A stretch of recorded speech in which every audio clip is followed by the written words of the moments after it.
I'm going to show you how silly the Space Shuttle program was. I'm going to use footage from the very first ever Space Shuttle mission, STS-1.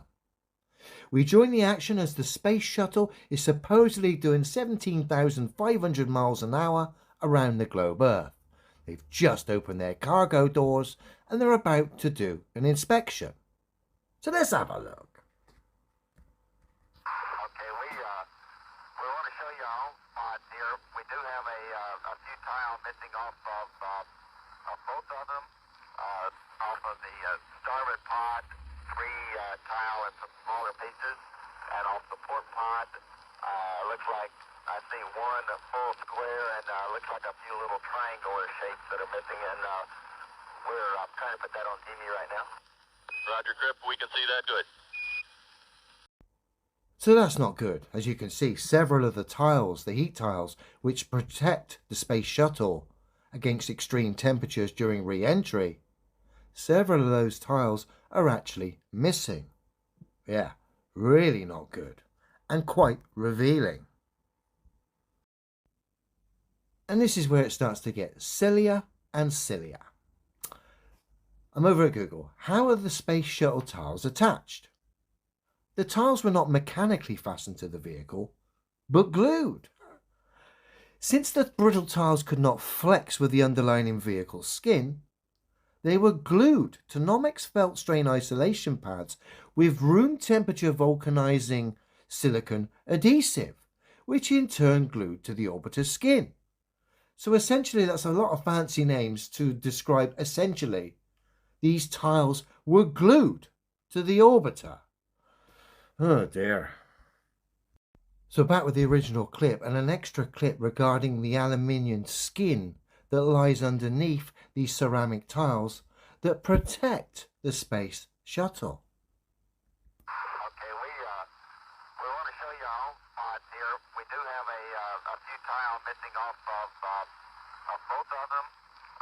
Off of the starboard pod, three tile and some smaller pieces, and off the port pod, looks like I see one full square and looks like a few little triangular shapes that are missing, and we're trying to put that on TV right now.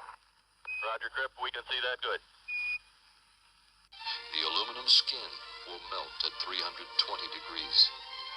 The silicate tiles must insulate the vehicle from the tremendous heat. So the aluminium skin that's underneath these tiles will melt when it's exposed to temperatures greater than 320 degrees. And that's a major problem when we're looking at this old school footage from STS-1. Because essentially, we've now got parts of the Space Shuttle that are exposed. They're weak links in the chain, if you like, where we've got the aluminium skin not protected by a heat tile. What makes it worse now, the temperatures during re-entry, NASA have told us it's around about 3,000 degrees, which would be terrible for this situation which we see on our screen right now.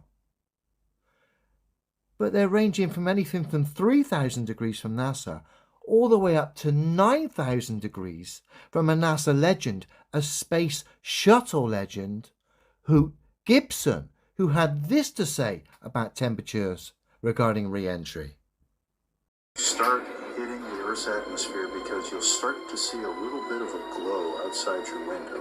It's white hot outside. It's just as bright as day. And the air outside is 9,000 degrees. Well, that's hotter than the surface of the sun. Just think about it logically. If this thing was coming back in at 17,500 miles an hour, yeah? The moment it hit the Earth's atmosphere and started to feel resistance from the air, and of course friction, and of course high temperatures, the lack of aerodynamics here due to the missing tiles would cause serious problems. The glue would fail, the aluminium skin would melt underneath the tiles that are not even there. The hot air would get underneath these tiles here and rip them off, exposing more of the aluminium skin, and this aircraft would just disintegrate. That's at 3,000 degrees, yet alone the 9,000 Hoop was on about. Doesn't matter who's right, whether it's NASA or the NASA legend. Coming back in at 17,500 miles an hour, hit an atmosphere, these tiles would be ripped off the back, the temperatures would just melt the aluminium skin. This thing would have essentially just been burnt to pieces. For anyone claiming, oh, they fixed it before they returned, no. So I'm over at NASA, STS-1, touchdown, landing the first space shuttle mission. We get an image here. I'm just going to nip into the image.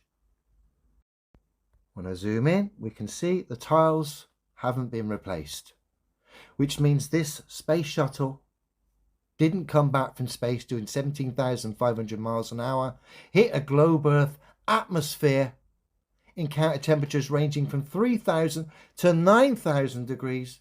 No, didn't encounter any of that or do any of that, because it would have actually ripped up and burnt up and been absolutely obliterated upon re-entry. The aluminium skin that was under the tiles that had fallen away would have been exposed to ridiculous temperatures, and the spacecraft, due to a failure of aerodynamics and a failure of space heat protection, would have failed and been destroyed upon re-entry. But strangely enough, it had no problems landing, which means it didn't encounter the things they said it did.